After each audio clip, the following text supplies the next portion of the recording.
NASA selects 4 companies for lunar sample purchases.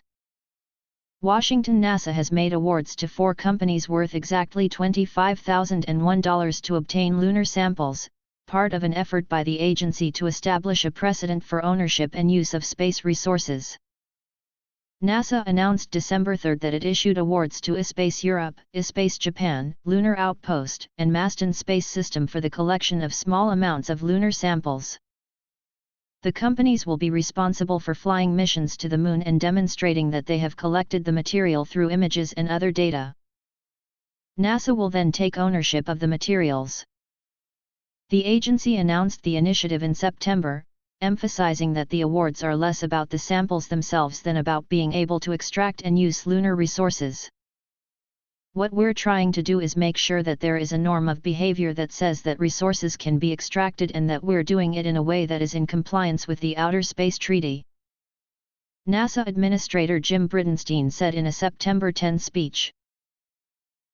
NASA officials reiterated that point in a call with reporters about the awards.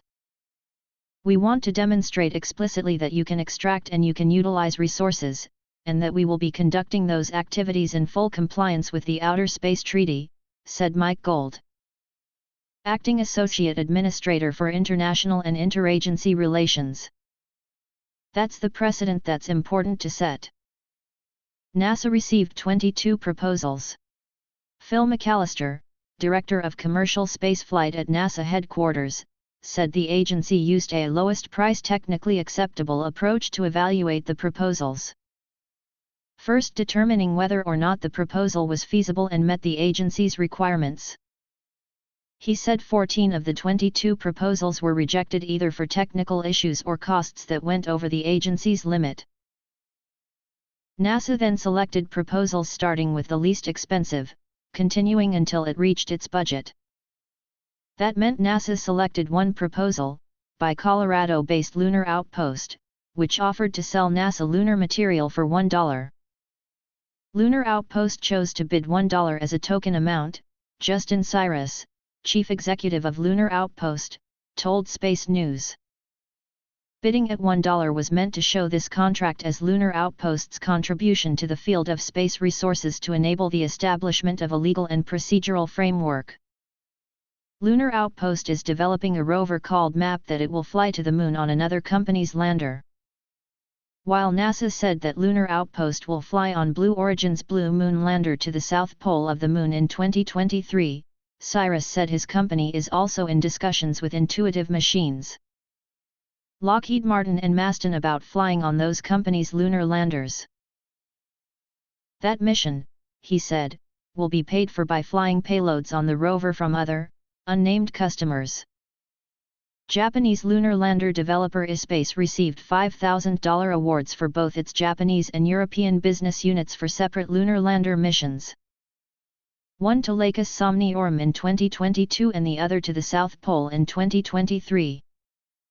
For iSpace, this collaboration with NASA in 2 regions where we operate shows the positive momentum for our development as an internationally operating company, Takeshi Hakamada, chief executive of iSpace, said in a statement. For the space industry, as well as the potential for all industries on Earth, this marks the beginning of a cislunar economy where economic value can be created on the Moon, apart from Earth but for the benefit of Earth's economy. Masten Space Systems received the largest award, $15,000, for a mission to the lunar South Pole in 2023. The company won a Commercial Lunar Payload Services (CLPS) contract from NASA earlier this year for a lander mission that will carry 9 science and technology payloads.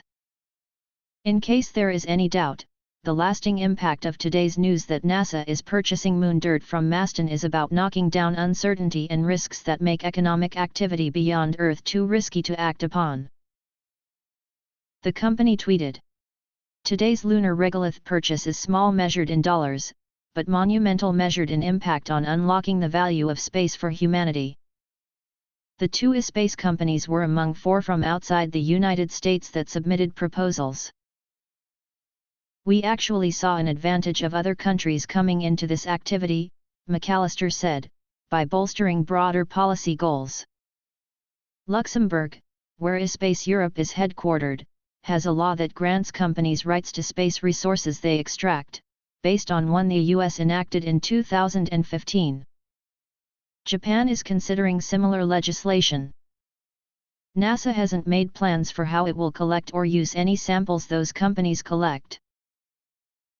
While a lot will depend upon where initial human exploration activities will occur, there is certainly a strong possibility, particularly for the activities that are occurring in the South Pole, that we will indeed be able to collect the samples for analysis, Gold said.